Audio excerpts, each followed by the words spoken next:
পরিণত হয়েছে।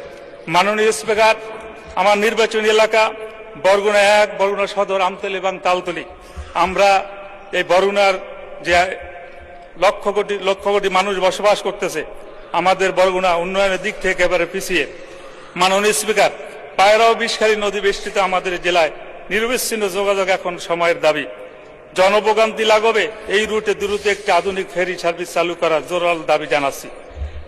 আমতলী, পুরঘাটা, বড়ইতালবাগ, বাইনচটকি পয়েন্টে সেতু নির্মাণ করা হলে দক্ষিণ অঞ্চলের মানুষের যাতায়াতের এক যুগান্তর বিপ্লব ঘটবে। শিক্ষা খাতে ব্যাপক ভূমিকা রাখবে, যা রাজস্ব বৃদ্ধিকে সহায়তা হিসেবে কাজ করবে। মাননীয় স্পিকার, তালতলী উপজেলার প্রশাসনিক গতিশীলতা আনতে তালতলীকে দ্রুত পূর্ণাঙ্গ পৌরসভা হিসেবে ঘোষণা করার দাবি জানাচ্ছি।